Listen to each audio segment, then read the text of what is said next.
ശത്രുവിനെ ജയിക്കുവാൻ തക്കവേ നമ്മൾ യുദ്ധഭാഷയാണ് പരിശുദ്ധാത്മാവ്. കുറച്ചും പറഞ്ഞ വചനം ലൂക്കോസ് 11:21-22 പറയുന്ന ബലവാനായവനെ പിടിച്ചു കിട്ടുവാൻ അവന്റെ കോപ്പുകൾ കവരുവാൻ അതിനും ബലവാനായവന് മാത്രമേ സാധിക്കുകയുള്ളൂ എന്ന് എഴുതി വായിച്ച സമയമോ വായിച്ചുകൊള്ളുക. ലൂക്കോസ് 11:21-22. പ്രിയപ്പെട്ടവരെ, ആത്മാവിൽ പ്രാർത്ഥിക്കുമ്പോൾ പ്രാർത്ഥനയോട് ഇരുന്നാൽ മാത്രമേ നമുക്ക് അവനെ ജയിക്കാൻ പറ്റുകയുള്ളൂ. ആത്മാവിൽ മാത്രമേ ജയിക്കാൻ പറ്റുകയുള്ളൂ. നമുക്ക് ജയിക്കാൻ പറ്റുമോ? മന്ത്രവാദികൾ ചെയ്യും പോലെ. മന്ത്രവാദികളും വേറൊരു ആത്മാവിലല്ല ഇതെല്ലാം ചെയ്യുന്നത്. നമ്മൾ പരിശുദ്ധാത്മാവിൽ ഈ ലോകത്തിലുള്ള പിശാചിനേക്കാളും വലിയവനായ വിശുദ്ധനായ സർവശക്തന്റെ ആത്മാവിനാൽ പ്രാർത്ഥനയാൽ എക്സ്പ്ലെയിൻ ചെയ്യുന്നതിന്റെ എഫേസ്യർ 6-ാം അധ്യായത്തിൽ എങ്ങനെ ആത്മാവ് യുദ്ധം ചെയ്യുന്നത് എഴുതിയിട്ടുണ്ട്. 6-ാം അധ്യായം എങ്ങനെയാണ്? കർത്താവിലും അവന്റെ അമിതബലത്തിലും ശക്തിപ്പെടണം. ആത്മാവിൽ ബലപ്പെടണം. ആത്മാവിൽ ജീവൻ പ്രാപിച്ചു ഉയർത്തെഴുന്നേറ്റ യേശു അപ്പോസ്തലന്മാർക്ക് പ്രത്യക്ഷനായിട്ട് പറഞ്ഞു, പരിശുദ്ധാത്മാവിനെ സ്വീകരിക്കുവിൻ. ഇതാ മരണം നീങ്ങി അവൻ ജീവിച്ചിരിക്കുന്ന ജീവൻ പ്രത്യക്ഷമായി. അതാണ് വീണ്ടും ജനനത്തിന്റെ നമുക്ക് നൽകുന്ന വെളിപ്പാട്. യേശു ഇതാ ജീവൻ. അപ്പൊ മരിച്ചും പോയില്ല, മണ്ണിക്കാവ് പോയില്ല, എഴുന്നേറ്റ് വന്നിരിക്കുന്നു ജീവൻ. ഇതാണ് വീണ്ടും ജനനം. ഉയർത്തെഴുന്നേറ്റ യേശുവിനെ കുറിച്ച് അറിയുക, അവനെ കൈക്കൊള്ളുക, ജീവൻ പോരാ, ശക്തി പ്രാപിക്കണം.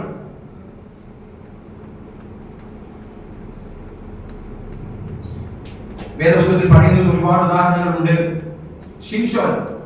ശിംശോന്റെ മേൽ ശക്തി വന്നു. അവൻ വൻകാര്യങ്ങൾ ചെയ്ത് ഫിലിസ്തീനെ പരാജയപ്പെടുത്തി. പക്ഷേ അതേ ശിംശോൻ കുറച്ചു കഴിഞ്ഞപ്പോൾ പെണ്ണിന്റെ ബലഹീനതയിൽ വീണുപോയി പാപം ചെയ്തു. ആ പാപത്താൽ അവന്റെ കണ്ണ് അടിമയാക്കപ്പെട്ടു, കണ്ണ് കുത്തി പൊട്ടിക്കപ്പെട്ടു. അപ്പോ പുറത്തെ ശക്തി പോരാ, അകത്തെ ശക്തി നമ്മൾ ആർജിക്കണം. എഫേസ്യർ 3:16 നമ്മുടെ അകത്തെ മനുഷ്യൻ ബലപ്പെടണം. ഹലോ, അഭിഷേക നിറവിൽ ബലപ്പെടണം. അകത്തും പുറത്തും ബലപ്പെടണം. അഭിഷേകം പ്രാപിക്കണം. നമുക്ക് ബലം, ശരീരത്തിന് ബലം കിട്ടാൻ തന്നെ നല്ല പോഷകമുള്ള ആഹാരം കഴിക്കുന്നു ആണോ? നമ്മൾ നല്ല പാനീയങ്ങൾ കുടിക്കുന്നു, ജ്യൂസോ അങ്ങനെയുള്ള സംഭവങ്ങൾ കഴിക്കുന്നു, കുടിക്കുന്നു. അങ്ങനെയെങ്കിൽ നമ്മുടെ ആത്മീയ മനുഷ്യന് ബലം കിട്ടുവാൻ, ശക്തി കിട്ടുവാൻ, ജീവനിൽ നല്ല ചൈതന്യമുള്ളവരാകാൻ എന്ത് വേണം? എന്ത് വേണം? ആത്മാവും ജീവനുമാകുന്ന വചനത്തെ ഉൾക്കൊള്ളണം. പരിശുദ്ധാത്മാവിനായിട്ട് ദാഹിക്കണം. യേശുവിന്റെ അടുത്തേക്ക് ഓടിക്കോ. ദാഹിക്കുന്നവരുടെ അടുത്തേക്ക് വാ. സഭയിലേക്ക് വാ, വചനത്തിലേക്ക് വാ. ജീവജലത്തിന്റെ അരുവി പുറത്തേക്ക് ഒഴുകും. സാക്ഷ്യം. അഭിഷേകത്തിൽ നിറയണം, ശക്തിപ്പെടണം, ബലപ്പെടണം. അല്ലെങ്കിൽ നമ്മൾ തളർന്നു പോകും. ഇവിടെ വന്ന് 3-4 മണിക്കൂർ ആരാധിക്കും, പാടും, എല്ലാം ചെയ്യും. പക്ഷെ പുറത്തോട്ട് എടുക്കുമ്പോൾ ഷുവായി പോകരുത്. പ്രകൃതിയിൽ എത്രമാത്രം ഉദാഹരണങ്ങൾ. അന്നത്തെ കാലത്ത് എനിക്ക് ഫുട്ബോളാണ് വലിയ ഇഷ്ടം. എനിക്ക് ക്രിക്കറ്റോ ഹോക്കിയോ ഒന്നും അറിയില്ല. ഫുട്ബോളിൽ വളരെ പ്രിയമുണ്ടായി. 10ാം ക്ലാസ് പഠിക്കുമ്പോൾ ഒരു ഫുട്ബോൾ മൂക്കിനോട് ശേഷം ഫുട്ബോൾ കളിച്ചിട്ടില്ല, പഠിച്ചു. മൂക്കിനോട് ഫുട്ബോൾ നല്ല ഫുൾ കാറ്റടിച്ച് ഫുട്ബോൾ മൂക്കിനടിച്ചു, പിന്നെ പന്ത് കളിച്ചിട്ടില്ല. പക്ഷെ ഇപ്പോൾ വലിയ ഇഷ്ടമാണ്. എന്റെ ആ ജീവിതത്തിലുള്ള സംഭവമാണോ എന്റെ കുഞ്ഞിന് പറഞ്ഞിട്ട് ആ വലിയ ഇഷ്ടം ഫുട്ബോൾ കളിക്കണം അവൾ പറയുകയാണ് സ്കൂളിൽ ചേർന്നത്. പ്രിയപ്പെട്ടവരെ, അന്നത്തെ വില 100-150 രൂപ കൊടുത്താൽ നമ്മൾ ഫുട്ബോളിന്റെ സാധന സാമഗ്രികൾ വാങ്ങുന്ന കടയിൽ പോയിട്ട് വാങ്ങാൻ കിട്ടും. അതിന്റെ ആ തോൽ പന്ത്, ആ തോല് അതുകൊണ്ട് പന്ത് കളിക്കാൻ പറ്റുമോ? ഇല്ല. അതിൽ കാറ്റടിച്ച് നടക്കുമ്പോൾ പെരയുടെ കാലിൽ കിട്ടിയാൽ ഗോൾ ഉറപ്പാണ്. ഇതുപോലെ നമ്മളിൽ കർത്താവ് നിറഞ്ഞെങ്കിൽ മാത്രമേ, യോഹന്നാൻ 3:7 കാറ്റ് അത് ഇഷ്ടമുള്ളിടത്ത് വീശുന്നു, അത് എവിടുന്ന് വരുന്നു, എങ്ങോട്ട് പോകുന്നു അറിയുന്നു, അതുപോലെ ആകുന്നു ആത്മാവിൽ ധരിച്ചവർ. എത്ര വീട് ധരിച്ചിട്ടുണ്ട്? നമ്മൾ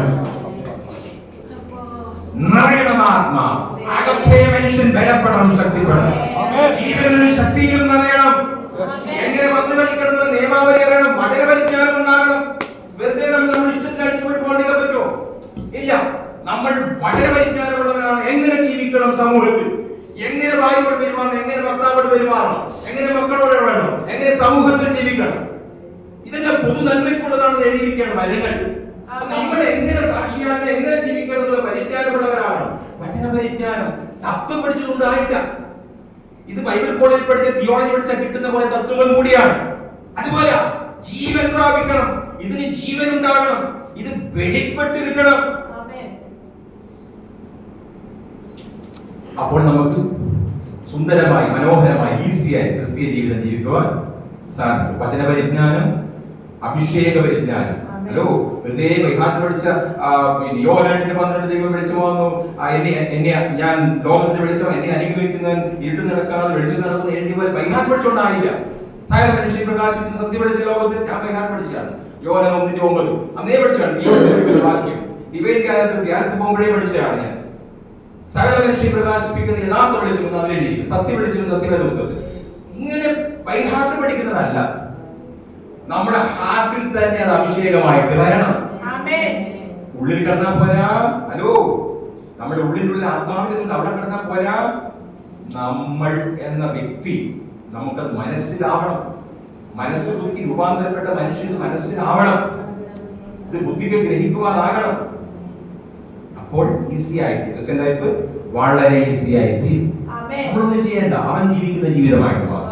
ഹലോ, അയ്യോ ഇന്ന് പ്രാർത്ഥിച്ചല്ലോ, അയ്യോ ഇന്ന് ബൈബിൾ വായിച്ചല്ലോ, അയ്യോ ചർച്ച പോകാൻ സമയമായി, അയ്യോ തീരെ വയ്യ, ഇങ്ങനെയൊന്നും പറയില്ല. ഓട്ടോമാറ്റിക്കലി യേശു ജീവിക്കുന്ന നമ്മളിൽ, നമ്മൾ യേശുവായി പുത്രനായി പുത്രിമാരായി ജീവിക്കുന്ന ജീവിതമാണ് ക്രിസ്ത്യൻ ലൈഫ്. ഹല്ലേലൂയ. അപ്പോൾ ഞാൻ പറയുന്നത് ഈ ഇതിലെഴുതിയിരിക്കുന്ന മർമ്മങ്ങൾ നമുക്ക് പൂർണ്ണമായിട്ട് പോലെ എല്ലാം പഠിപ്പിച്ചു തരുന്ന ഭാഷയാണ് അന്യഭാഷ. ആത്മാവിലുള്ള പ്രാർത്ഥന, ആത്മാവിലുള്ള നടത്തിപ്പ്, ആത്മാവിന്റെ വരങ്ങൾ. ഗലാത്യർ 5:22-23 ആത്മാവിന്റെ ഫലങ്ങൾ.